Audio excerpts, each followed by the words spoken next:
Ating BFP ay nakatutok doon sa total suppress ng nasabing sunog at we will assure the public that hindi namin yan papapabayaan, hindi kami aalis dyan hanggat hindi po yan totally maapula. Sunog sa Navota Sanitary Landfill, hindi pa rin tuluyang naaapula. Operator ng landfill, walang kaukulang safe closure plan ayon sa lokal na pamahalaan. Ano bang sinabi niya? Sinabi niya hindi sila nakikita, di ba? Right? So ano alam niya? So fake news siya. Huwag niyo naintindihin yung mga fake news ngayon. Intindihin po natin kung ano po ang nire-report ng mainstream media at kung ano po ang nakikita niyo mismo sa Pangulo kapag kayo po ay sumasama sa event ng Pangulo. Yun na lang po ang mas importante. Huwag na po natin palawakin ang mga fake news peddlers. Hindi po natin sila kailangan dito sa ating lipunan. Salot sila. Palasyo may tugon sa pahayag ni Senator Amy Marcos ukol sa kalusugan ng kanyang kapatid na si Pangulong Ferdinand Marcos Jr.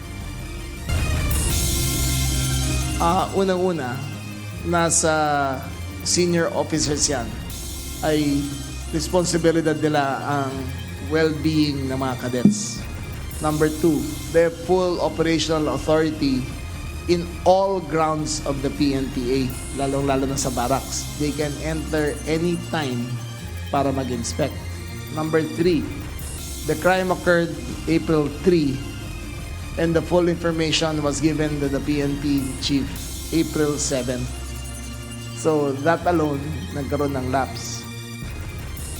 Direktor ng Philippine National Police Academy at iba pang opisyal inalis sa pwesto kasunod ng hazing noong April 3. Pagkakakilanlan ng tatlong suspect inilabas ni Interior Secretary John Vic Remulla.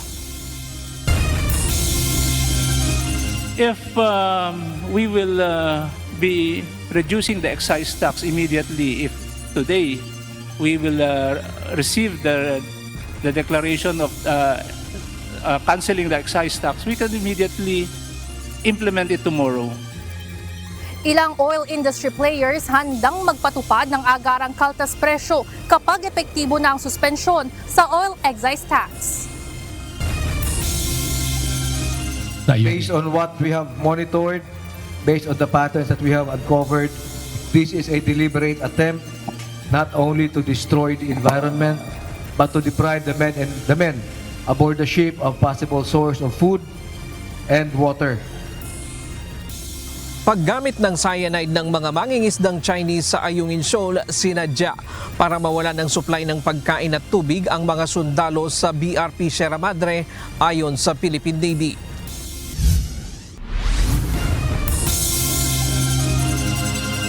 Magandang hapon Pilipinas at sa buong mundo. Tayo po ay sabayang napapakinggan sa Radio La Verdad 1350, ang UNTV Radio. At una sa ating mga balita. Hindi pa rin tumitigil ang mga tauhan ng Bureau of Fire Protection sa pag-apula sa nagpapatuloy na malawakang sunog sa Navota Sanitary Landfill na halos magtatatlong araw na. Sa ngayon ay iniimbestigahan na ng mga otoridad kung ano ang sanhi ng sunog. Ito ang balita ni Dante Amento.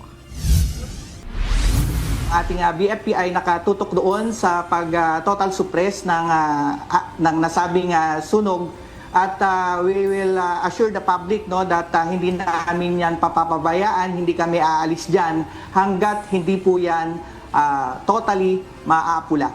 Halos 3 araw nang inaapula ng Bureau of Fire Protection o BFP ang sunog sa sanitary landfill sa Navotas. Ayon kay BFP spokesperson Fire Superintendent Anthony Arroyo, 6 na fire trucks at nasa 50 tauhan nila ang nasa lugar. Patuloy din ang ginagawang suppression at mapping operation kasama na ang misting and cooling process bilang bahagi ng pag-aapula ng apoy. Tuloy-tuloy pa rin at puspusan ang ginagawang kaparaanan at hakbang para tuluyang maapula ang nasabing rubbish fire. Dahil po ang involved po dito ay malawak po, nasa 41 hectares po ang lawak at isla po na may kalayuan ng mga 2.6 kilometers sa Manila Bay. Dagdag pa ng BFP, patuloy ang kanilang pagkalkal sa lugar na may nakikita pang usok. Malaking hamon naman ang sobrang init sa lugar kaya maingat ang BFP personnel para na rin sa kanilang kaligtasan. Bagamat nilinaw ng BFP, wala pa namang nasaktan na fire responder na kasama sa operasyon. We make sure na lahat po ng responders natin doon ay may tamang kagamitan, yung personal protective equipment, kasi kahit po lumubog yung ating mga bota doon ng mga responder ay na lumulusaw sa init. Kabilang sa nakitang paraan ng BFP para tuluyang masuppress o maapula ang sunog ay takpan ng lupa o buhangin upang hindi na kumalat ang apoy, lalo na ang galing sa ilalim. Sa ngayon, iniimbestigahan pa ang sanhi ng sunog. Gayon din kung may pananagutan ba ang operator nito tulad ng kapabayaan. Ayon po sa eyewitness natin, ang sunog ay nagsimula sa gawing gitnang bahagi. Ibig sabihin talagang hindi accessible sa anumang tao dahil po hindi naman siya pwedeng basta-bastang daanan. August 2025 nang tumigil ng operasyon ang nasabing sanitary landfill. Sabi ni Navotas Mayor John Retiangco, ito ay matapos mapaso ang prangkisa nito.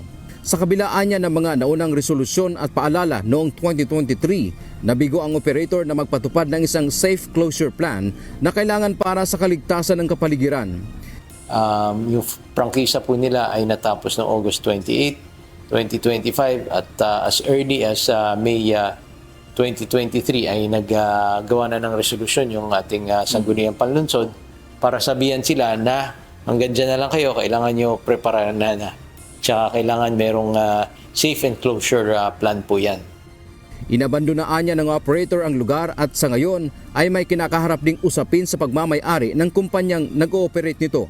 Well, dapat nating unang-una, hindi nila pinatupad yung closure plan. Diba? Tapos inabandon na lang. Alam naman ng DNR na hindi naman pwede po yun. At alam ko sumulat na rin yung DNR na hindi sila pinapayagan, although may kasuhan, na basta na lang iwanan. Kailangan tapusin pa rin nila. Sa abiso ng lokal na pamahalaan kanina, pinapayuhan po ang lahat ng mga residente, lalo na yung malapit doon sa nangyayaring sunog, na hanggat maaari paglabas ninyo ay magsuot po tayo ng ating mga face mask. Pangunahin na rito ang mga may karamdaman sa baga, bata, matatanda dahil sa usok mula sa sunog. Ito ay lalo na hindi pa masasabi kung kailan tuluyang maapula ang sunog. Masakit na sa ilong at tapos lalo ko iniika sa nung nakaraan pa yan. Nung nakaraan pa tapos kanina naman habang nasa bahay ako, biglang bumulusok yung amoy na hindi maganda. Masakit po sa ilong mahamog po kasi kanina. Kaya nagmas po kami lahat. Kasi dahil po dun sa may nasusunog na mga basura po sa tansa. Kasi siguro sa hangin po Gumanon po siya bigla. Dante Amento, UNTV, News and Rescue. Diyos ang aming sandigan, serbisyo publiko ang aming pinahahalagahan. Kaugnay niyan, may mga paraan na ibinibigay ang mga eksperto sa publiko upang maingatan ang kalusugan laban sa haze o polusyon sa hangin. Narito ang mga safety tips upang makaiwas sa pagkakasakit. Ito ang balita ni Lizelle Nael. Pag-ubo, pagkati ng lalamunan at iritasyon sa upper at lower respiratory system. Ito ang ilan sa maaaring maging epekto ng pagkalanghap ng haze o polusyon sa hangin. Ang exposure sa haze ay mas lalong delikado para sa mga bata, matatanda at sa may pre-existing medical condition gaya ng hika, chronic obstructive pulmonary disease o COPD o anumang sakit sa baga. Sa pagkalanghap ng haze, maaaring matrigger ang hirap sa paghinga ng isang taong may sakit. Ano nga ba ang dapat gawin kapag may haze o polusyon sa hangin? Una, iwasan muna ang paglabas ng bahay o outdoor activities. Kung kailangang lumabas, pinapayuhan na magsuot ng face mask. Meron po akong dalawang klase ng face mask na hawak. So ito po yung mga ordinary na face mask or yung mga ordinary medical face mask na makikita po natin. At meron naman po tayong tinatawag na N95 or KN95. Ano po ba ang mas advisable sa mga ganitong situation? So mas advisable po yung mga N95 or yung KN95. Bakit po? Ano po ba ang difference ng dalawa? Ang N95 or yung KN95 ay kaya nyo pong i-filter yung mga maliliit na particles na dala-dala po ng haze. So mas safe po ito na gamitin kung i-compare po natin dun po sa ating pong mga medical na face mask. So in a situation din po na talaga pong ito po yung available natin, so maaari naman po natin itong gamitin. So maaari po na doblehin lang po natin ang pagsusuot. Sakaling walang available na N95 o KN95, Maaari po tayong kumuha ng panyo, malinis na panyo or malinis na towel. Ang gawin lang po natin ay basain po natin ito ng bahagya at itakip po natin sa ating pong bibig at sa ating pong ilong upang maiwasan po natin na malanghap po natin yung haze. ugaliing mag-monitor sa Air Quality Index na inilalabas ang pamahalaan sa pamamagitan ng Disaster Risk Reduction and Management Offices ng bawat bayan o syudad. Maigi rin kung may lugar na pansamantalang malilipatan ang mga may medical na kondisyon upang makalanghap ng presko at sariwang hangin. Huwag rin kalimutang iantabay ang gamot ng may kasalukuyang sakit sa baga. Panatilihing nakasara ang mga pinto at bintana. Lizel Nael, UNTV News and Rescue. Diyos ang aming sandigan, serbisyo publiko ang aming pinahahalagahan. Tuloy ang mahigpit na implementasyon ng mga ordinansa sa Metro Manila sa ilalim ng Safer City sa kabila ng mga batikos na natatanggap ni Interior Secretary John Vic Remulla. Ayon sa kalihim, nais lamang niyang maging ligtas sa mga syudad kahit ipinag-utos niya ang seryosong implementasyon ng mga ordinansa. Ito ang balita ni Lea Ilagan. Unang-una may nakita akong feedback sa social media na may umangal taga Barangay Addition Hills na naghahalo lang ng simento at siya'y inaresto. Ako ba'y humihingi ng paumanhin at pupuntahan ko po siya sa mga susunod na araw at sabihin ko na at ako na po ang hingi ng paumanhin.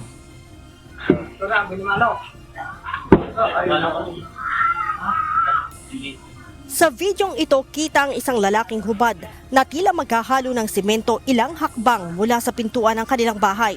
Nilapitan siya ng mga otoridad at inisyuhan ng tiket dahil sa paglabag sa ordinansa sa Mandaluyong City. Ang insidente, umani ng batikos sa social media. Karamihan dito laban kay Interior and Local Government Secretary John Vic Remulla. Kaninang umaga, humingi ng paumanhin si Secretary Remulla sa lalaki at inamin ang pagkakamali. It was my fault that I did not give clearer instructions on how to do the Safer Cities Initiative. Nagkulang po ako ron. Paliwanag ng kalihim, nais lamang niyang magkaroon ng ligtas na syudad ang Metro Manila. Ang gusto ko lang po, ang tanging hangarin ko ay patahimikin yung mga kalye. Ngunit dahil sa kakulangan ng aking paliwanag, ay kahit sino na lang basta walang t-shirt ay siyang dinampot. Mali po yun. Nagkamali po kami ron and I take full responsibility. Dahil sa nangyari, sinabi ni Secretary Remulla na aayusin nila ang mga limitasyon at tamang implementasyon ng programa. Maglalabas aniya sila ng mas malinaw na alituntunin upang maiwasan ang kahalintulad na insidente sa hinaharap. I will make amends and I will make sure na mag-usap po kami para maklaro ko po ito. Nevertheless, the Safe Cities Initiative has begun and it will progress. It will progress to other forms of making the city safer, which I will announce in the next few weeks as we perfect this. Sa kabila na nangyaring kalituhan sa pagpapatupad ng ordinansa, sinabi ni Secretary Remulla na tuloy ang paninikit at paninita ng mga pulis habang inaayos ang implementasyon. Tuloy ang campaign. We just have better information para sa mga residente at para sa mga pulis. Tuloy pa rin ang campaign na yan.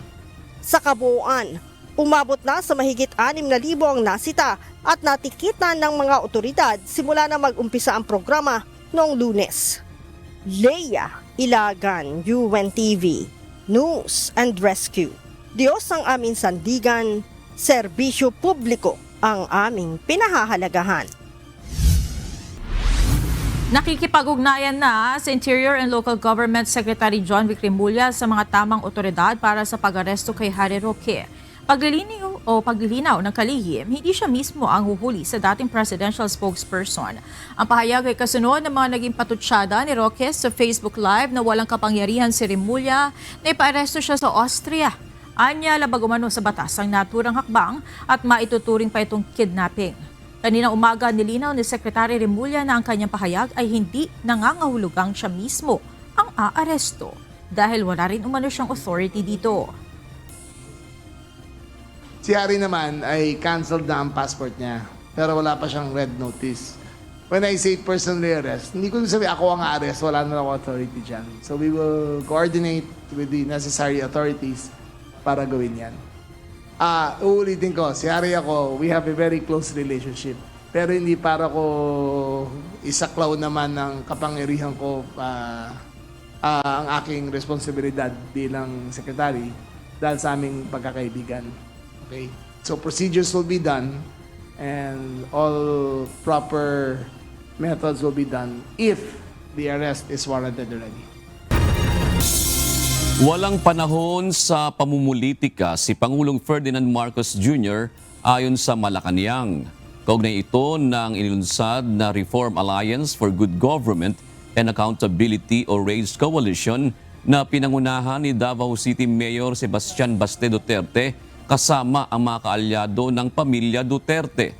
Layon ng grupo na isulong ang reforma, transparency at pananagutan sa pamahalaan. Ayon kay Palace Press Officer Undersecretary Claire Castro, hindi nababahala ang Pangulo sa hakbang na ito ng mga kaalyado ng mga Duterte.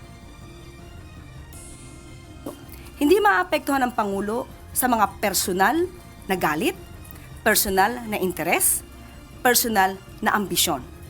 Ang nakakabahala lamang dito ay ang personal na galit, personal na interes at personal na ambisyon ay gamitin ng taong bayan na galitin ang puso ng bawat isa sa atin sa pamamagitan ng paglalahad ng kanilang fake news. Yan ang nakakabahala. Muling nanawagan sa harap ng Korte Suprema ang iba't ibang grupo na taga-suporta ni dating Pangulong Rodrigo Duterte upang aksyonan ang petisyon na inihain ng kampo ni Vice President Sara Duterte. Ayon sa grupo, nararapat na maglabas ng temporary restraining order ang Supreme Court dahil unconstitutional, anila, ang gagawing impeachment proceedings ng mababang kapulungan ng Kongreso. Mag-issue na ng TRO regarding sa impeachment. Dahil alam namin moro-moro. Kung talagang gusto nilang i-impeach, ibato na nila sa Senado, hindi na sa Kongreso. Walang ebidensya.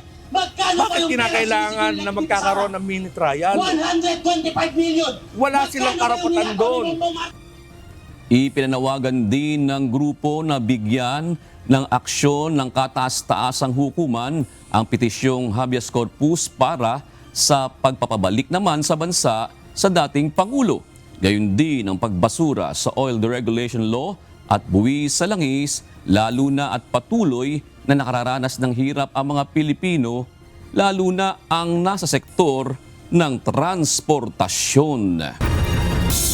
Sa ibang balita, tuloy na ang pagharap ng nagpapakilalang dating bagman ni Vice President Sara Duterte na si Ramil Madriaga sa pagdinig ng House Justice Committee bukas, April 14. Samantala, naniniwalang isang mambabatas na tanda ng pagiging kabado ng kampo ng mga Duterte ang paglulunsad ng isang alyansa na pinangungunahan ni Davao City Mayor Sebastian Baste Duterte. Ito ang balita ni Rosalie Coz. Halaga po yung pagdinig bukas. Ito po ay araw ng mga resibo, ito po ay araw ng mga ebidensya, ito po ay araw ng katotohanan. Pero bukas, magkakaroon po ng pagtutok doon sa testimonya po ni Ramil Madriaga. Walang makapipigil sa pagharap ni Ramil Madriaga sa pagdinig ng House Justice Committee sa reklamong impeachment laban kay Vice President Sara Duterte. Si Madriaga ang nagpapakilalang dating bagman ng Vice Presidente na inutusan umanong mag-deliver ng malalaking halaga ng salapi sa iba't ibang tao. Ayon kay House Justice Committee member Bicol Zero Party List Representative Terry Ridon, isa sa pagtutuunang pansin sa pagdinig ang pagtestigo ni Madriaga. Si Mr. Madriaga will be a highlight of the hearing tomorrow only because we want to be able to present before the nation only the newest and most compelling evidence. Pero to be very clear, ito na po yung pagtutuloy nung pong naudlot na impeachment proceedings nung pong nagdaan. At committed po yung komite na bitbitin po ito hanggang dulo. Kasalukuyang nakadetine sa Camp Bagong Diwa sa Taguig City si Madriaga sa kasong kidnapping pero pinayagan na ng korte ang pagharap nito sa House panel. Itinuturing ng complainants na mahalagang witness si Madriaga sa alegasyong maling paggamit ng confidential funds ni Vice President Sara Duterte. Nauna nang sinabi ng abogado ni VP Duterte para sa perjury case laban kay Madriaga na weakest link si Madriaga sa impeachment complaints. Pero hamon ng ilang House Justice Committee members sa kampo ni VP Duterte, gibain ang kredibilidad ni Madriaga sa pamamagitan ng pagharap ng Vice Presidente sa pagdinig. Inihayag naman ni Representative Ridon na naghain ng petition for prohibition and injunction si Attorney Mans Carpio sa isang Quezon City Regional Trial Court at nakakuha ng kopya nito ang House Justice Committee. Layo nitong hilingin sa korte na maglabas ng kautusan para pigilan ang pagpapasapina ng income tax returns nilang mag-asawa ni Vice President Duterte. Giit ng kampo ni Attorney Carpio, walang jurisdiksyon at kapangyarihan ng House Justice Committee na maglabas ng sapina kundi ang Senado lamang bilang isang impeachment trial court. Nakasaad pa sa petisyon na isang pribadong individual si Attorney Carpio at hindi bahagi ng impeachment proceedings laban kay VP Sara. Iginiit din itong isang fishing expedition ang proseso at walang kinalaman sa mga reklamong impeachment. Ngunit para kay Representative Ridon, maisasantabi ang petisyon ni Carpio. I'm quite certain that the Regional Trial Court will junk this. Kasi nga ho, isa din ho ito dun sa mga prayers nung pong lahat naman nagpetition sa Korte Suprema. So I think if the Supreme Court did not issue a TRO against the release of subpoena documents, neither should the Regional Trial Court in which this case had been filed. Oras ding matanggap ng House Justice Committee ang kopya ng income tax returns mula sa Bureau of Internal Revenue, bubusisiin ito sa pagdinig. Samantala, naniniwala ang isang mambabatas na nagpapakitang kabado na ang mga Duterte sa paglulunsad ng Reform Alliance for Good Governance and Accountability o RAGE Coalition sa panguna ni Davao City Mayor Sebastian Baste Duterte. Para kay House Deputy Minority Leader at ACT Teachers Party List Representative Antonio Tino, maituturing itong Plan B ng mga Duterte. Malinaw na may Plan B ang mga Duterte, ito si Baste, no? So pinapakita na siguro kabado ang kampo ng mga Duterte na maaring ma-impeach at magtuloy-tuloy at ma-convict sa Senado ang Vice Presidente. So mauudlot ang kanyang presidential bid. Giit din ito, malinaw na usaping politika na naman ito at maagang pangampanya. Rosa Licoz, UNTV News and Rescue. Diyos ang aming sandigan, serbisyo publiko ang aming pinahahalagahan. Kinestyon ng ilang senador sa pagdinig ngayong araw ang paraan ng pagtugon ng pamahalaan sa nararanasang krisis sa langis, partikular na binatikos ang tila kakulangan sa aksyon ng Department of Energy sa gitna ng sunod-sunod na oil price hike sa bansa. Ito ang balita ni Jed Neresina. Ang DOE, 2 days lang. Tama ba yun? Parang wala kayong urgency sa katawan, ayos lang. Can you please explain the rationale for this madness? At nagagalit ang tao, 2 araw lang kayo magtatrabaho sa harap ng krisis? Kinwestiyon ni Senator Amy Marcos ang ipinapatupad na 2-day on-site work scheme ng Department of Energy kada linggo sa kabila ng kinakaharap na national energy emergency ng bansa. Base sa department order ng DOE, nasa 50% o kalahati lamang ng kanilang mga empleyado ang pisikal na pumapasok sa opisina bilang bahagi ng kanilang flexible work schedule. Ayon kay Senator Marcos, habang lumalala ang krisis sa enerhiya at tumataas ang presyo ng langis, Tila nawawala ang urgency sa panig ng ahensyang dapat ay nangunguna sa paghahanap ng solusyon. Iginiit ng senadora na maraming reklamo silang natatanggap dahil sa mabagal umanong pag-aproba ng mga proyekto, kontrata at iba pang mahahalagang dokumento dahil walang mahagilap na opisyal sa opisina. Anong klase yan? Lahat ng gobyerno, 4 na araw. Ang sabi ng Pangulo, 4 na araw. Ang private company, wala ngang tapang na magsara kahit 1 araw sa nerbiyos dahil ang sama ng kalagayan natin. Bakit kayo 2 days? Agad namang idinepensa ni Energy Secretary Sharon Garin ang kanilang work from home setup at mariing itinanggi na nagbabakasyon ang kanilang mga kawani. Work from home doesn't mean that we don't work, ma'am. We work every day. We meet every day, even in weekends. We haven't stopped actually for 8 weeks already.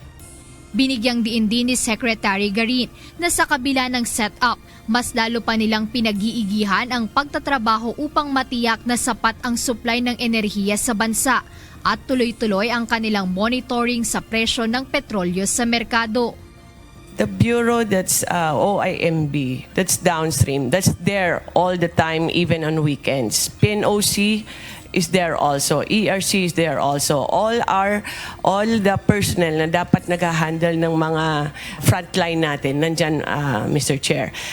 Those that are not in the office are continuously working. These are all, we have had a system of e-signatures, and this is not lang. I'm sorry, pero hindi po I mean, you can see naman kung ano yung pinanggagawa namin over the last 8 weeks. It is not because they are at home and they are not doing anything or nanonood lang ng TV or hindi nagtatrabaho.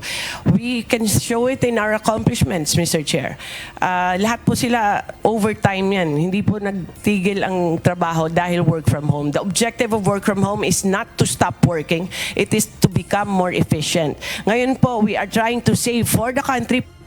Mariinding iginit ni Secretary Garin na ginagawa nila ang lahat upang matapos ang mga trabaho sa tamang oras, sa kabila ng kanilang kasalukuyang work setup kung saan online o automated na ang kanilang proseso ng pag-aproba sa mga dokumento. Gayunpaman, hindi kumbinsido si Senator Sherwin Gatchalian na chairperson ng Senate Protect Committee sa epekto nito sa publiko. Dito binigyang diin niya ang kahalagahan ng optics o kung paano ito nakikita ng taong bayan sa gitna ng krisis. I know that dahil sa EVOS law lahat electronic, no? We push for that law na lahat electronic time-bound in approval because of the magnitude of the problem right now on oil supply. Nako-focus lahat sa DOE. So may I suggest just to revisit that policy of 2-day work week. On the other side is also optics no? Lahat nakatingin sa DOE. Pero kung 3 beses sa isang linggo hindi nakikita, there's also the optics problem rin in that sense. No? So may I just suggest to revisit that. Tingnan kung talagang effective and efficient ang nagiging output. Handa naman ang DOE na rebisahin ang implementasyon ng Energy Virtual One-Stop Shop Law kung talagang kinakailangan. Gayunpaman, mas mahalaga kung maghahanda rin ang publiko sa inaasahang pagtatagal pa ng nararanasang krisis sa enerhiya. We are also pushing for energy efficiency for everyone kasi this problem can go on for 6 months to 1 year. And it seems like even this week's news, it's going to get worse because of the pronouncements of President Trump. So we are pushing for efficiency in electricity as well as in fuel. Kasi kailangan talaga everybody has to practice this behavior. Samantalang muling binanggit naman ni Senator Rodante Marcoleta ngayong araw na mayroong mas murang mapagkukunan ng langis na una na niyang ipinresenta noong March 25 hearing.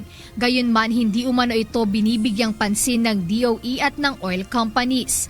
Ipinresenta niya ang datos mula sa mga tangke sa Singapore na di hamak na mas mababa kumpara sa pump price sa Pilipinas na umaabot sa 111 pesos hanggang 130 pesos o higit pa kada litro. Ang sinasabi ko po, yung Rotterdam tanks in Singapore at saka yung Petronas, ito po yung pinakahuling binigay ng coordinator sa Singapore, April 10, 2026. Ang landed cost po ay 61 pesos. Bakit hindi po i-consider ng oil companies na doon na lang sila bumili? 61 pesos per liter. Sa ngayon po kasi ang presyo na ninyo ay 111 per liter. Paano po natin i-justify yun? Kung totoo po ito na na-check ninyo, bakit hindi po natin i-encourage ang oil companies na bilhin po ito? Giit naman ng DOE na sa ngayon ay kailangan muna nilang makita ang buong impormasyon nito dahil kung totoo man ang presyo, ayon kay Director Rino Abad, malaking tulong ito ngayong may krisis sa bansa.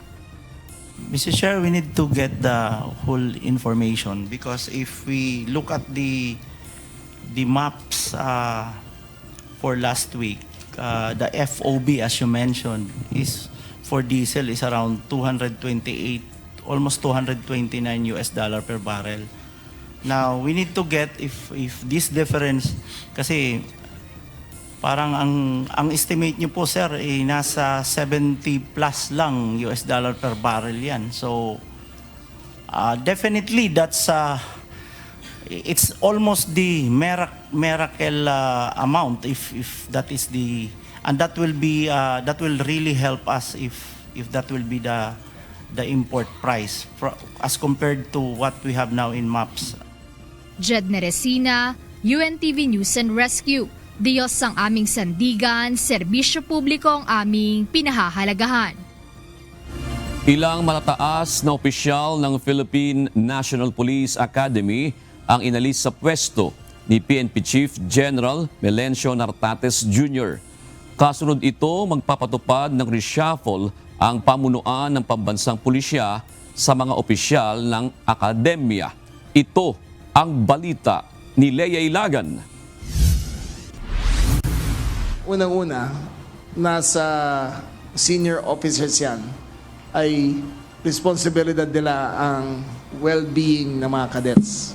Number two, they have full operational authority in all grounds of the PNPA, lalong-lalo na sa barracks. They can enter anytime para mag-inspect. Number three, the crime occurred April 3 and the full information was given to the PNP chief April 7. So that alone, nagkaroon ng lapse. Malinaw na nagkaroon ng kapabayaan sa sinapit ng ilang kadete ng Philippine National Police Academy. Ito ang matibay na paniniwala ng Philippine National Police at Department of the Interior and Local Government sa nangyaring hazing sa loob ng akademya noong April 3. Bunsod ng insidente, inalis sa pwesto ang direktor ng PNPA at iba pang opisyal dahil sa command responsibility. There will be a reshuffle or movement for the PNP organization, lalo-lalo na ang nandun ay 2-star. Okay? And another commandant that is 1-star, who are subject of the pre-charge investigation that I have approved. Noong Biyernes, inaprubahan na ni PNP Chief Police General Jose Melencio Nartates Jr. ang pagsasagawa ng pre-charge investigation laban sa 9 na opisyal ng akademya. Ang mga ito ay kinabibilangan ng isang Police Major General, isang Police Brigadier General, 2 Police Colonel, 2 Police Major, isang Police Chief Master Sergeant at 2 Police Senior Master Sergeant. I have approved the recommendation of the investigators, particularly the CIDG, and as recommended by the Director for Investigation and Detective Management for the conduct of full-blown investigation, that is for the conduct of pre-charge evaluation to the officers of the Philippine National Police Academy. Samantala, pinangalanan na rin ni Interior and Local Government Secretary John Vic Rimulya ang 3 suspect na pawang mga third-class cadet. Ito po ay sila Miko Legarda Escalante, 20 years old, PNPA third-class cadet, resident of Purok, Maligaya, Davao Oriental.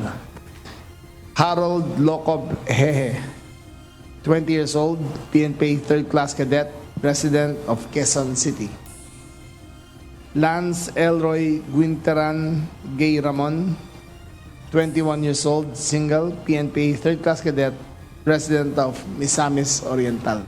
Ang mga nabanggit ang sinasabing nagpahid ng pinaghalo-halong kemikal sa katawan ng 22 biktima na naging dahilan ng pagkalapnos ng kanilang balat. Kung makita niyo po ang kanilang mga picture, ay sobrang nakakaawa po. Dahil makikita niyo na lapnos ang buong kalikuran nila hanggang sa puwet, hanggang umilalim pa. This is unacceptable. Tiniyak na Secretary Remulla na mananagot ang mga suspect sa ilalim ng anti-hazing law at sisiguruhin walang areglohan na mangyayari. Bukod sa 3 suspect na third-class cadet, mayroon pang 4 na persons of interest mula second at third class na isinabpina ng CIDG noong April 10. Base dun sa investigasyon na sinagawa ng CIDG, umaabot hanggang sa second-class cadets yung mga nag-utos di umano sa nasabing hazing. Ang Deputy Director ng PNPA ang siya magsisilbing officer in charge ng PNPA habang hindi pa nakapipili na magiging kapalit nito. Leia Ilagan, UNTV, News and Rescue. Diyos ang aming sandigan, serbisyo publiko ang aming pinahahalagahan. Inihayag ni Presidential Communications Office Secretary Dave Gomez na mas lumagana pa nitong nakaraang linggo ang mga kumalat na fake news patungkol sa kalusugan ni Pangulong Ferdinand Marcos Jr. Kaugnay niyan, kinolekta na ng PCO ang mga detalye ng mga responsable sa pagpapakalat online ng palimbalita sa kalusugan ni PBBM para sa isasampang kaso laban sa mga ito. Ito ang balita ni Benedict Samson. Hindi tayo narito para manahimik. Narito tayo upang ipaglaban at pagtagumpayan ang katotohanan laban sa kasinungalingan. Buhay ang nalalagay sa alanganin, kabutihang panlahat ang nasasakripisyo, at tiwala sa demokrasya ang unti-unting nawawasak. Filipinos deserve better. Patuloy ang ginagawang aksyon ng pamahalaan upang labanan ng lumalaganap na mga fake news online. Ayon kay Presidential Communications Office Secretary Dave Gomez, nitong nakaraang linggo, marami anyang lumaganap ng maling balita patungkol sa kalusugan ni Pangulong Ferdinand Marcos Jr. Yung aming anti-fake news na track namin over the weekend, Sandra, nagkaroon ng spike dito sa posting ng mga misinformation at saka mga fake news regarding the health of the President. No? We are currently in the process of compiling all the pieces of evidence, and hopefully within the week, mapangalanan na namin yung source nitong fake news at masampahan namin ng reklamo. Kaya naman para mapalakas ang kampanya kontra fake news, lumagda sa isang Memorandum of Agreement ang PCO katuwang ang Department of Justice at Department of Information and Communications Technology. Layo nito na magkaroon ng malakas na ugnayan ng mga naturang ahensya ng pamahalaan upang masugpo ang paglaganap ng fake news, misinformation at deepfakes.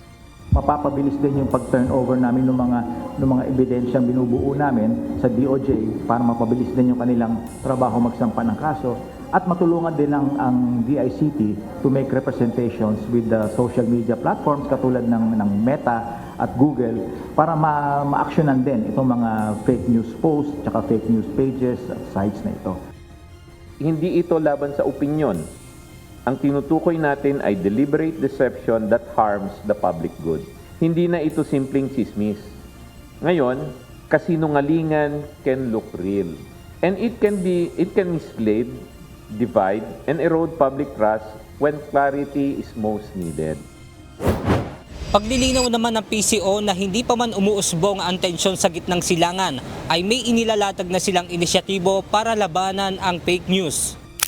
Ang talagang pinapangambahan namin, yung pagkalat ng fake news, dun sa, lalo na yung mga sitwasyon na national emergencies, no?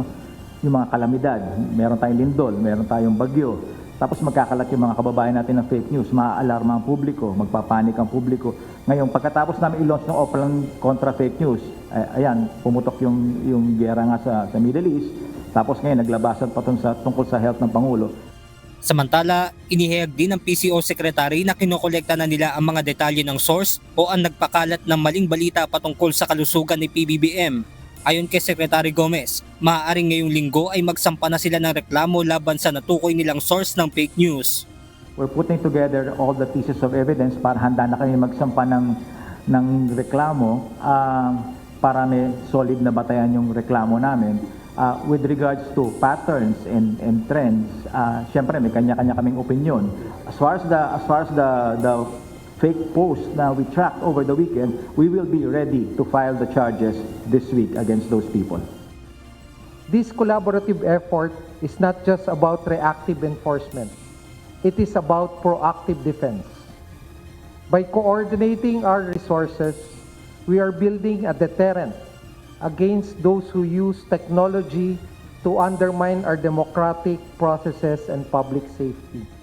Samantala, sinagot naman ng Malacanang ang naging pahayag mismo ng President's sister na si Senator Amy Marcos ukol sa estado ng kalusugan ni Pangulong Ferdinand Marcos Jr.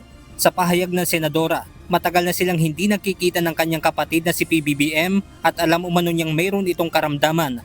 Agad naman tumugon si Palace Press Officer Undersecretary Claire Castro sa pahayag na ito ni Senator Amy. Hindi na kami nagkita, tagal-tagal na. Pati nanay ko, tinatanong ako, hindi rin niya alam kung ano nangyayari. Ang alam ko lang, may sakit si Bongbong. Di ba November pa, sinabi ko doon sa harap ng ating mga kapatid na iglesia na may problema. 2 buwan, sinugod na sa ospital ilang beses, namayat na. Ang akin na lang, ano man yung sakit niya, pwede ba gumaling na muna, magpagaling na. Ano bang sinabi niya? Sinabi niya, hindi sila nakikita, di ba? Right? So, ano alam niya? So, fake news yan. Huwag niyo naintindihin yung mga fake news ngayon. Intindihin po natin kung ano po ang nire-report ng mainstream media at kung ano po ang nakikita niyo mismo sa Pangulo kapag kayo po ay sumasama sa event ng Pangulo. Yun na lang po ang mas importante. Huwag na po natin palawakin ang mga fake news peddlers. Hindi po natin sila kailangan dito sa ating lipunan. Salot sila.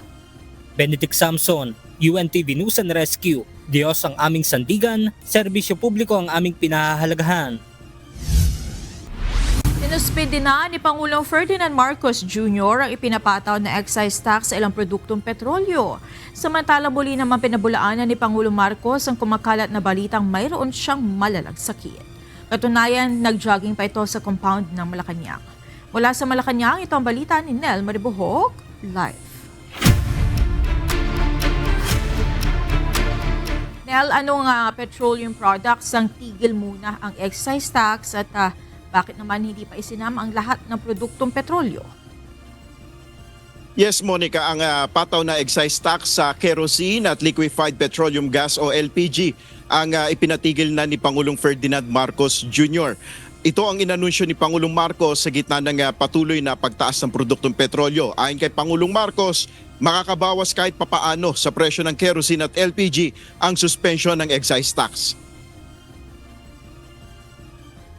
So sa ilalim ng kapangyarihan na binigay sa atin ng batas, tinanggal ko na ang excise tax sa LPG at sa kerosene. Ang katumbas nito ay 3 pesos 36 pambawas ng kada kilo ng LPG, halos 37 pesos sa isang tangke ang mababawasan ng presyo. At 565 pesos 60 centavos kada litro ng kerosene. Ibig sabihin, mas mababa ang gastos at sa pagluluto at sa araw-araw na pangangailangan ng bawat pamilya. Bukas naman tatalakayin sa Uplift Committee meeting ang ukol sa pataw naman sa excise tax sa diesel at gasolina. Tungkol naman sa panukalang tanggalin na rin ang value-added tax sa langis o VAT, kailangan itong pag-aralan anyang mabuti dahil sa maaaring maging epekto nito sa programa ng pamahalaan. If we take away the VAT on petroleum products, it will only help the petroleum market. What we need is funding to help the entire society. Hindi pwedeng yun lang, titignan lang natin is the petroleum. Kasi sinasabi ng mga tao, bakit puro transport workers lang ang tinutulungan nyo? Paano kami? Bakit the other? We also have to take care of the other sectors. So with the additional funding that we will get from the VAT collections, yun ang gagamitin ngayon natin to provide. That fund will not exist if we remove the VAT on petroleum products alone. Samantala, mariing pinabulaanan ng Pangulo ang lumalabas na sa social media na may malala siyang karamdaman. Hinamon niya ang kanyang mga kritiko na samahan siya sa pag-eehersisyo. It is April 14, we're going to talk about the excise tax. So this is been done today. And I challenge anyone who are saying that I am sick, that they come and exercise with me. We will see who is stronger. You come to the gym with me. Tingnan natin kung sino mas malakas magbuhat ng weight. Gihit na Pangulo, huwag paniwalaan ang mga nagsasabing may seryoso siyang karamdaman. Kaya mula ngayon, yung mga taong yan na nagsabi sa inyo na may sakit ako, na baldado na ako, alam ninyo, puro sinungaling ng mga yan. Kaya't lahat ng sasabihin ng mga yan, kasinungalingan. Kaya't huwag nyo nang paniwalaan kung sino man yung mga yun. Now you know who the liars are and who is telling the truth. Pinakita pa niya sa Malacanang press corps ang kanyang pagja-jumping jack, pagja-jogging at paglalakad papasok ng palasyo ng Malacanang. Nasa 100 metro rin ang nilakad ng Pangulo mula sa press briefing area. Habang naglalakad, ibinahagi pa niya ang kanyang ginagawang pag-ehersisyo. I do weights and then I go on the elliptical machine. Once I average my more or less I work towards a heart rate. So 130 beats per minute. Ayon sa Pangulo, mayroon naman siyang iniinom na maintenance medicine. Maintenance medicine for I have two. One for gout, which is lopurinol. Mga nasa lahi namin mga Ilocano magka-gout . And the other is for high blood pressure, for hypertension. Those are the only two medicines that I take. Dagdag ng Pangulo, sa huli niyang pagpunta sa ospital, gumaling na siya mula sa sakit na diverticulitis. Ayon kay PBBM, nagdesisyon siya na magsalita ukol sa kanyang kalusugan para hindi na rin mag-alala ang publiko sa kanya. Yan muna ang ating update. Balik sa iyo, Monica. Maraming salamat, Nel Maribuhok. Narito naman ang mga balita sa iba't ibang panig ng mundo na ihahatid ng ating global correspondent na si Mariela Toza mula sa Perth, Australia.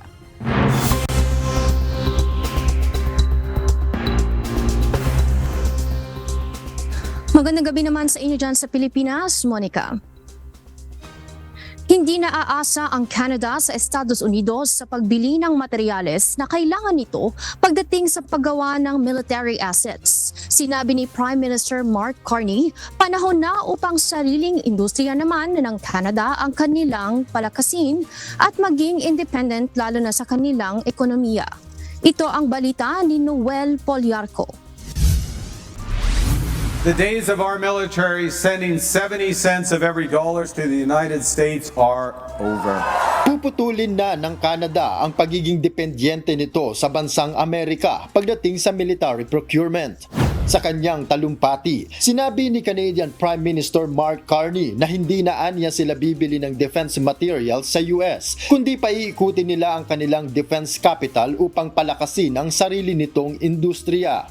We are building big things again by removing all federal barriers to internal trade and fast-tracking projects that will connect, diversify, and propel our great country.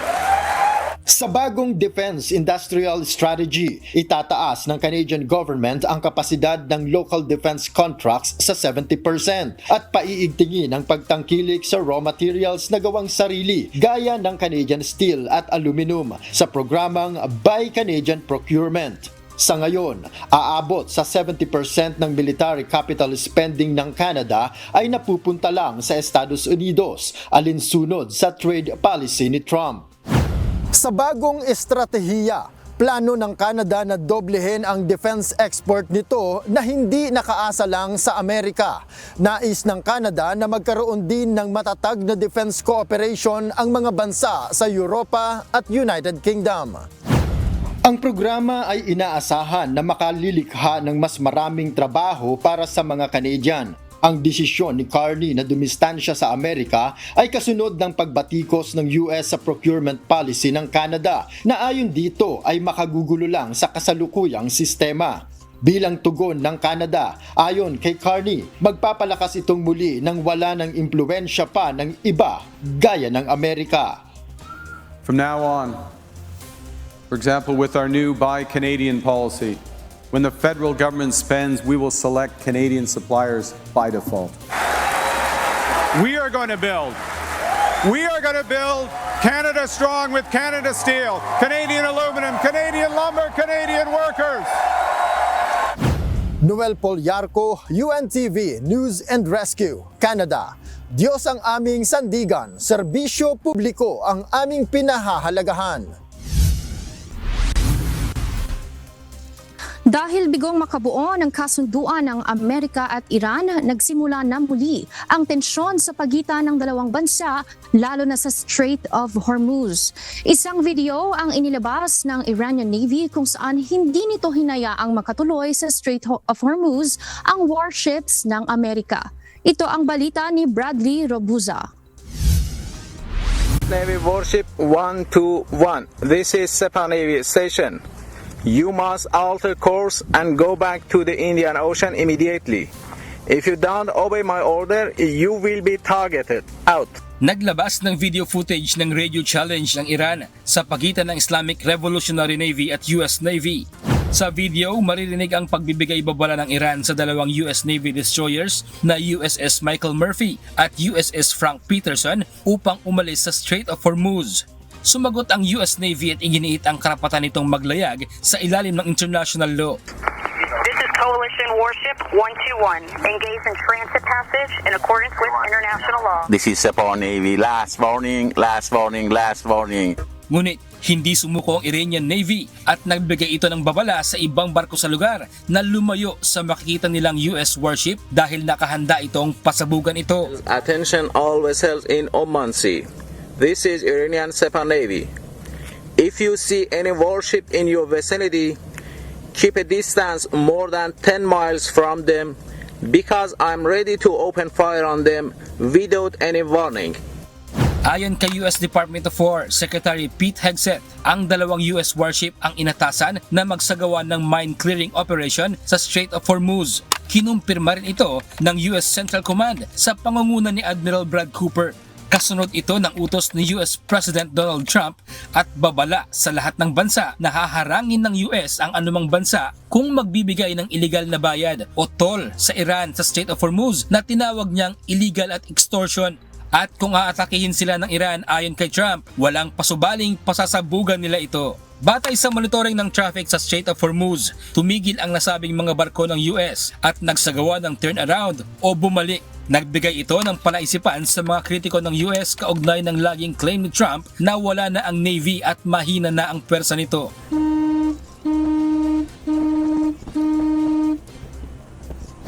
Matapos ang nabigong negosasyon sa pagitan ng US at Iran sa Pakistan, naglabas ng sunod-sunod na video ang Iran na nagpapakita ng kanilang pwersa sa Strait of Hormuz.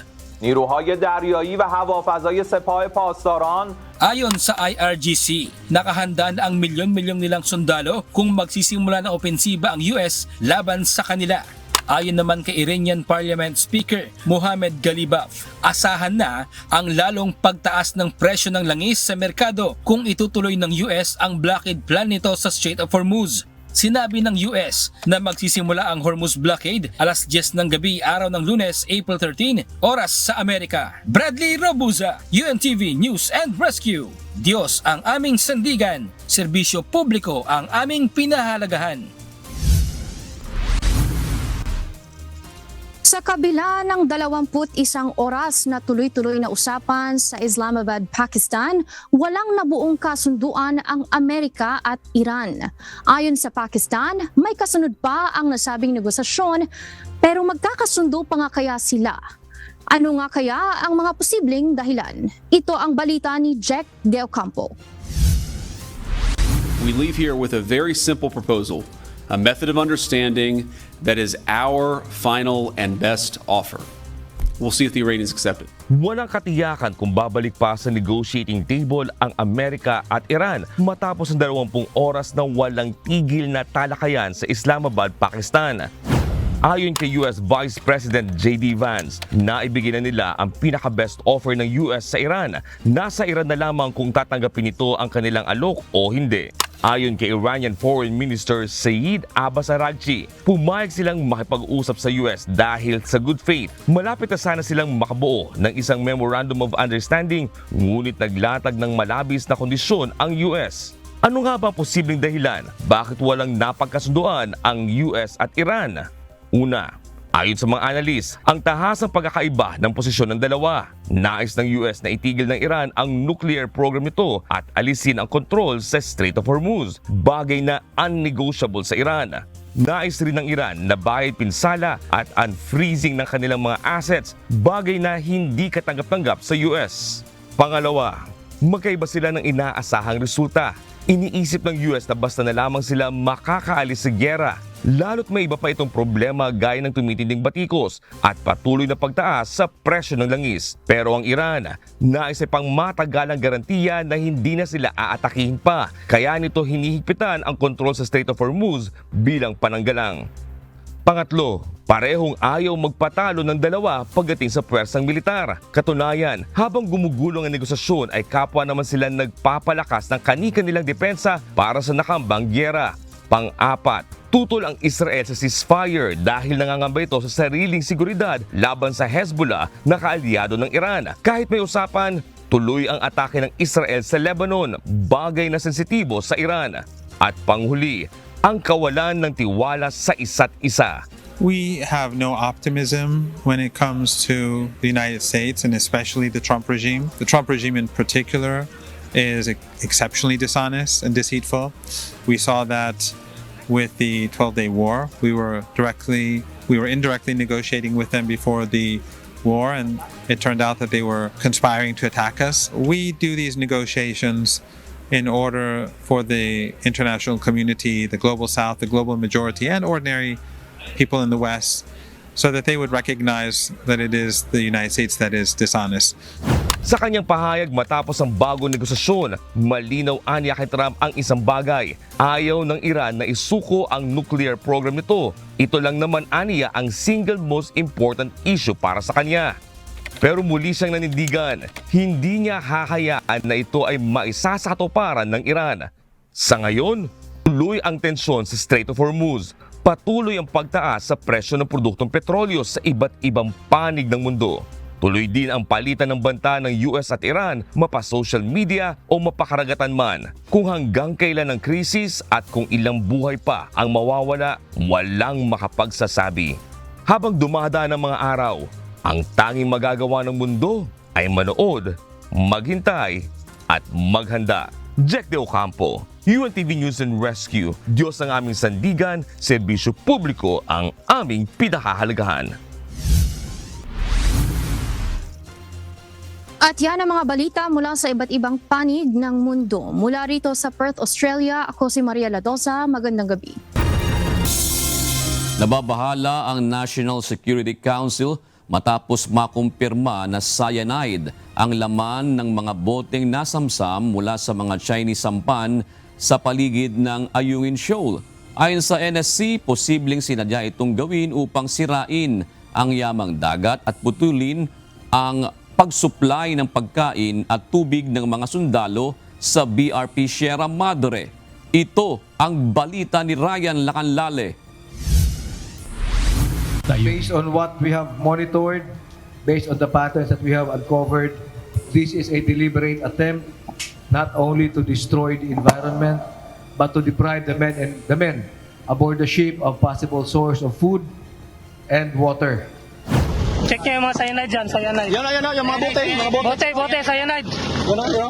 October 24, 2025, nang naaktuhan ng mga tauhan ng Philippine Navy ang mga Chinese fishermen sa paligid ng BRP Sierra Madre sa Ayungin Shoal. Ilang minuto pang nakipaghabulan ang mga sundalo sa mga Chinese dahil nagtangka silang tumakas. Ngunit na-corner din sila at nadiskubre ang 4 na kulay dilaw na bote na may lamang likido sa loob ng kanilang bangka na pinaghihinala ang nakalalasong kemikal. Pero pinakawalan din ang mga mangingisdang Chinese dahil makokompromiso ang BRP Sierra Madre at aantayin pa ang susunod na RORE para dalhin sila sa Palawan kung ikukulong ang mga ito. Sa loob ng mahigit isang taon, 4 na beses naulihan ang mga mangingisdang Chinese na may dalang hinihinalang mga bote ng cyanide sa paligid ng Ayungin Shoal. Una noong February 20, 2025 na nasundan pa noong July 2, 2025, October 24, 2025 at pinakahuli nito lamang Marso ngayong taon. Ngayong araw kinumpirma ng National Security Council na ang mga boteng na-recover noong Pebrero at Oktubre ay positibong cyanide. Ayon sa pagsusuri ng National Bureau of Investigation, Forensic and Scientific Research Service, ang cyanide ay isang mapanganib at nakalalasong kemikal na maaaring makasira sa kalusugan ng tao at sa marine ecosystem. The deliberate use of cyanide raises serious concerns of the illegal and destructive practices and threaten our Navy personnel in LS-57. The fragile marine environment of the West Philippine Sea, and the livelihood of the Filipino fisher folks.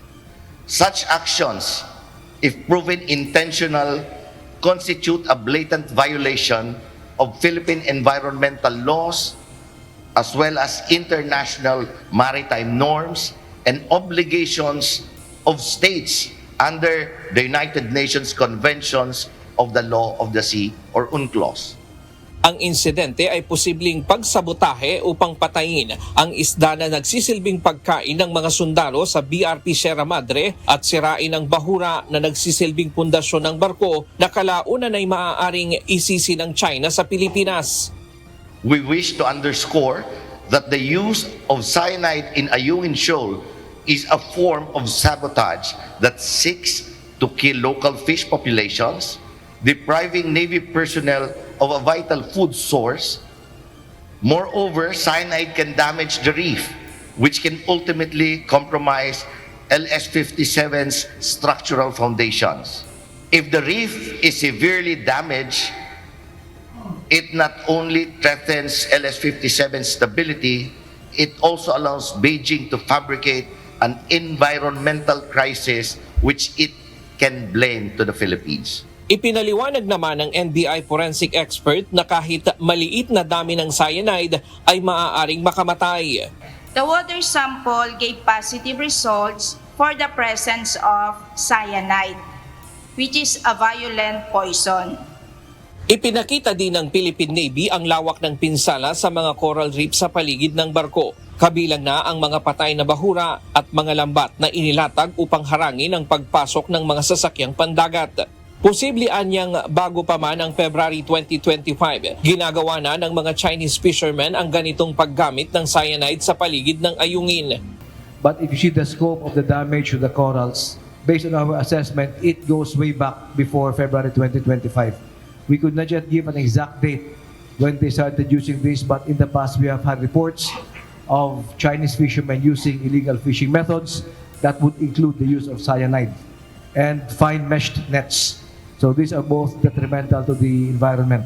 Sa ngayon, inatasan na ng pamahalaan ng Armed Forces of the Philippines at Philippine Coast Guard na palakasin ang kanilang presensya sa lugar. Isusumite ng National Security Council sa Department of Foreign Affairs ang forensic result ng NBI para sa paghahain ng kaukulang diplomatic protests. Sa ngayon, umabot na sa 245 ang hinihaing diplomatic protest laban sa China simula noong 2022. Ryan Lacanlale, UNTV News and Rescue. Diyos ang aming sandigan, serbisyo publiko ang aming pinahahalagahan.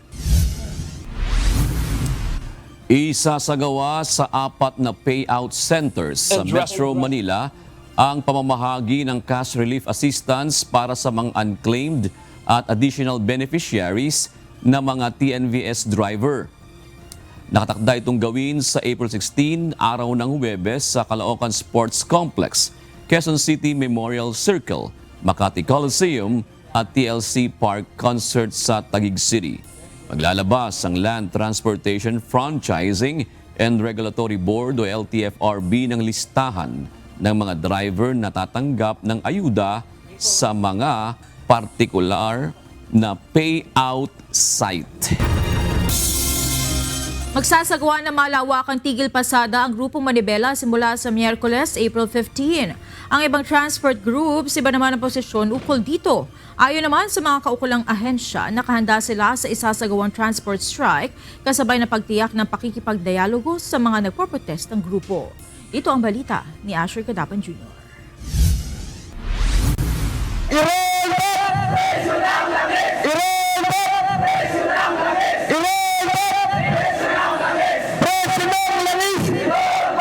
Suspindihin ang excise at value-added tax sa mga produktong petrolyo at i-rollback sa dating 55 pesos kada litro ang presyo ng krudo. Ito ang mga pangunahing panawagan ng Samahang Manibela, Mananakay at nagkaisang terminal ng transportasyon. Paliwanag ni Manibela Chairman Marval Buena, may isang buwan na nang magsimulang tumaas ang presyo ng petrolyo, ngunit wala pa rin anilang tunay na aksyon ng gobyerno para dito. Kaya asahan ninyo ang ganti namin simula sa Miyerkules na magkakaroon ng transport strike. Ito ay tugon namin sa mabagal ninyong aksyon at pagtugon sa krisis na ito. Binigyan na kayo ng kapangyarihan ng Kongreso at ng Senado. Hindi nyo ginamit. Bakit? Nag-enjoy na kayo sa kita. Samantalang higahos ang pamilya ng bawat tsuper at operator. Hinahamon rin ng grupong pagkakaisa ng mga samahan ng tsuper at operator nationwide o PISTON ang gobyerno. Kung seryoso nila ang pamahalaan sa pagtulong sa sektor ng transportasyon, ay dapat nilang isuspinde ang mga naturang buwis sa langis. Kaugnay nito, nirerespeto ni PISTON National President Modi Floranda ang anumang aktibidad ng mga kasama nito sa hanap buhay dahil ito naman nila ay issue ng sektor. Sa atin ay kinikilala natin itong pagkilos nito. Bagamat hindi kami nagkausap, ay pag-aaralan natin, pag-aaralan pa natin. At hindi lang naman ito yung pagkilos sa mga susunod na mga araw, ay may mga series din tayo ng mga pagkilos laban dito sa patuloy na pagtaas ng presyo. Para naman sa pangkalahatang sanggunian, Manila and Suburbs Drivers Association o Pasang Mazda, hindi ito problema lang ng bansa kundi ng pangdaigdigan. Ayon kay Pasang Mazda President Ka Obet Martin, mas nararapat sa ngayon na yakapin ang problema at pagtulong-tulungang gawa ng solusyon. Bunsod nito, umaasa siyang nasa kalahati ng nasa 12,000 miyembro ng Pasang Mazda ay babiyahe pa rin bukas. Ang Pasang Mazda po sa aking pamumuno at ang Altodap, ang Busina at ang pang transport group nasa ilalim ng aking Pasang Mazda ay hindi po lalahok sa anumang uri ng tigil pasada na gagawin ng ibang grupo. Bakit po? Sapagkat hindi ho natin kailangan magtigil pasada sa ngayon. Humihinto na kusa ang mga driver natin sa taas po ng presyo ng petrolyo. Kinumpirma rin ng Alliance of Transport Operators and Drivers Association of the Philippines o ALTODAP ang pagsunod sa kanya ng mga tsuper at operator sa kanilang hanay. Ayon kay ALTODAP National President Boy Vargas, tuloy ang kanilang biyahe bukas. Ang ALTODAP po ay hindi kasama doon sa sinasabi nilang tigil pasada. Dahil bakit po hindi sasama ang ALTODAP? Ako po, ang tanong ko lang, sino ang pahihirapan natin? Mukhang ang pahihirapan na natin ay yung ating mga pasahero, mga commuters na dapat po hindi natin sila pahirapan, dapat mahalin natin sila dahil yan po yung pinagkikitaan namin. Sangayon naman ang palasyo na hindi pa napapanahon ang pagsasagawa ng tigil pasada sa ngayon. Ang kinakailangan po lamang talaga dito ay negosasyon, pag-uusap, pagtutulungan. Bunsod nito, tiniyak ng Department of Transportation o DOTR ang kanilang pagbabantay sa isasagawang nationwide transport strike sa Miyerkules. Ayon kay LTFRB Chairman Vigor Mendoza II, patuloy naman na dinidinig nila ang mga hinaing ng mga transport group at bukas sila sa mga suhestyon ng mga ito. Tuloy-tuloy ba natin dialogo, pinakausap natin sila, no? Dito rin, sa Kongreso, yung mga nag-attend dito. So, sana makinig sila. Huwag na natin dagdagan ng problema. Kasi dami na natin problema eh. Diba, what we have to do now is make sure yung mga programa ng gobyerno, mababa natin sa lalong madaling panahon. At yung tulong-tulong talaga. Bukod sa mga transport group, inihayag ni Transportation Secretary Giovanni Lopez na nakikipag-usap sila sa mga local government unit na maapektuhan ng isasagawang tigil pasada. Sa atin naman sa DOTR, itutuloy natin yung libreng sakay para may masakyan yung ating mga commuters na maapektuhan dito kung meron man. So the LTFRB is identifying the routes right now kung ano yung maapektuhan. Plano ng grupong Manibela na maglagay ng mga protest center sa iba't ibang lugar. Dito sa Philcoa, Quezon City, magiging pinakasentro ng kanilang kilos protesta kung saan posible rin silang magmarcha patungo sa Mendiola. Asher Cadapan Jr., UNTV News and Rescue. Diyos ang aming sandigan, serbisyo publiko ang aming pinahalagaan. Posibleng humili ng karagdagang pondo ang Department of Agriculture kung magpapatuloy pa ang oil crisis. Ayon kay Agriculture Secretary Francisco T. Laurel Jr., handa ang DA na magbigay dagdag tulong sa mga apektado magsasaka at mangingisda, ngunit limitado na ngayon ang kanilang pondo. Ito ang balita ni Mia Alonzo. Kailangan namin ng additional 20 billion siguro for farmers. For farmers naman. Rice lang yun. Diba? Plus yung iba, sabi na totally 30 billion plus 10 billion sa fisher folk, so 40 billion. Karagdagang pondo. Ito ang posibleng hilingin pa ng Department of Agriculture sa Department of Budget and Management kung magpapatuloy pa ang krisis ng langis sa bansa. Ayon kay Agriculture Secretary Francisco T. Laurel Jr., limitado lamang ang kasalukuyang pondo ng ahensya, kabilang ang 150 million fuel subsidy at 10 billion presidential assistance sa farmers at fishermen para tugunan ang epekto ng pagtaas ng presyo ng langis. So fisher folk, tingin ko kailangan ayuda talaga because talagang hindi sila makakalabas kung walang fuel sa sobrang mahal So yan, 10 billion na yun. Pagdating naman sa kung gusto natin ang maprotektahan ng production natin at hindi nga tayo mabawasan ng 20%, we really have to, kung dating 10 billion kunyari ang ating fertilizer fund, diba? Ngayon, kalahati na lang yun ang mabibili natin fertilizer.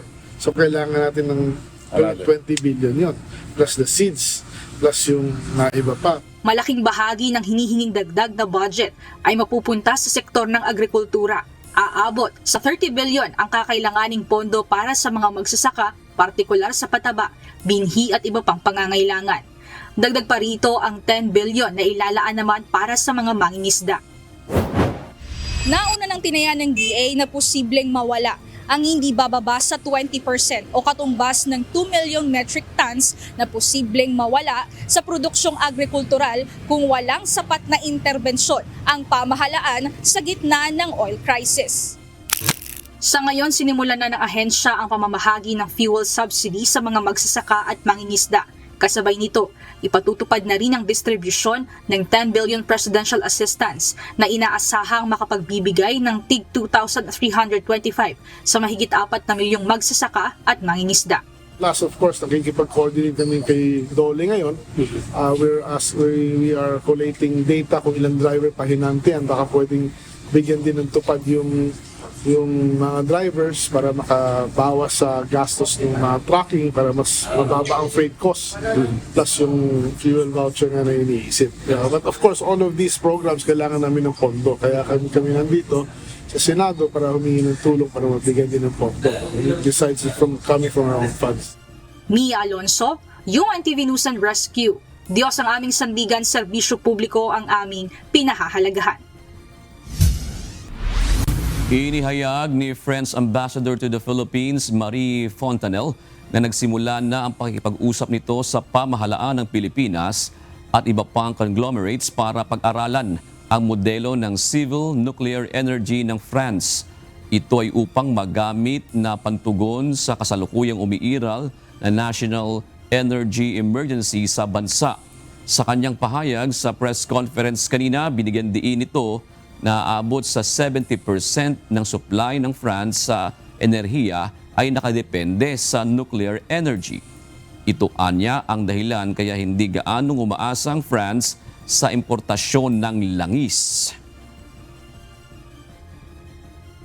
Energy was a priority. We started discussion with the government and also with the conglomerates on our model of nuclear civil energy because I'm sure you know that we are very different in our energy mix because 70% of our energy comes from nuclear.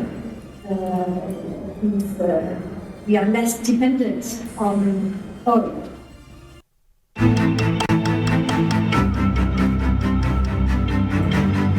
Matumal na ang bentahan ng mga gulay sa Cebu City dulot ng nararanasang krisis. Anila, wala na silang nagagawa dahil inaabot na ng pagkabulok ang kanilang mga gulay. Ito ang balita ni Gladys Tuwabi.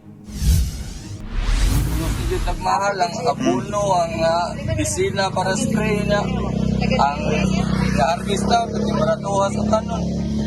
Yan, naggasto ba tayo? Gasolina para buko. Tao pa sa pagpa-harvest. Libur ka na aslaw. Hindi lang ang mga tsuper, kundi maging ang mga magsasaka ay ramdam na rin ang epekto ng kasalukuyang krisis, dulot ng tensyon sa Middle East. Sinabayan pa ng epekto ng El Nino sa kanilang pananim. Ayon sa mga nakausap nating magsasaka sa Barangay Paril, Cebu City, nasisira at nabubulok na lang ang kanilang mga pananim at panindang gulay dahil sa kakulangan ng mamimili. Dismayado ang mga ito dahil hirap silang mabawi ang kanilang puhunan at kumita para sa kanilang pangangailangan. Panawagan nila sa pamahalaan. Kapag itong makakuha itong gobyerno, nasa talaga may tabang sa mga mag-uumang. Isag na lang sila i-supportar ng mga binhi, abono. Labi lang ang medisina sa nga minus-minus at ito. Masabay sa presyo sa gasolina. Ayon kay Cebu City Mayor Nestor Archival, nakatakda siyang makipagpulong sa City Agriculture Department upang pag-usapan ang posibleng pagbibigay ng ayuda sa mga apektadong magsasaka at kung gaano na kalala ang epekto ng krisis at El Nino sa mga magsasaka. Kabilang sa tinitingnang tulong nito ay cash assistance at libreng binhi. Maghimo ta og programa karon.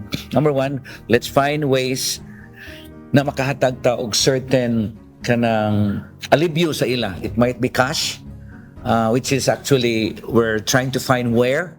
The second one is we will be mobilizing, we will be mobilizing our resources like vehicles sa atong syudad nga ang ilang mga produkto dili na sila magbayad dadto nato diri sa syudad aron sila maoy makahatag asa nila ibutang. Sa pamamagitan nito ay matutulungan ang mga magsasaka sa pagbiyahe ng mga produkto nila papunta sa pamilihan sa lungsod nang walang bayad. Tinitingnan din ng lungsod ang muling paglalagay ng tabo sa barangay kung saan makakapwesto ang mga magsasaka upang direktang maipakita at maipagbili ang kanilang mga ani sa mas maraming mamimili. Gladys Tuwabi, UNTV News and Rescue. Diyos ang aming sandigan, serbisyo publiko ang aming pinahahalagahan.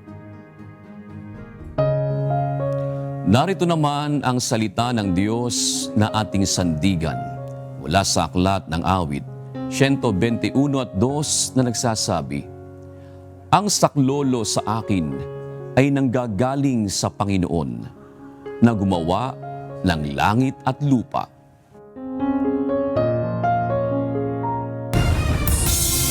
At yan ang naging kabuuan ng ating balitaan ngayong gabi. Aming inilahad ng buong katapatan kung paano namin nasaksihan. Kayo po'y makapagtitiwala na ang aming nakita at narinig, ang aming ibinabalita. At dito po sa UNTV, Diyos ang aming sandigan, serbisyo publiko ang aming pinahahalagahan. Magandang gabi po.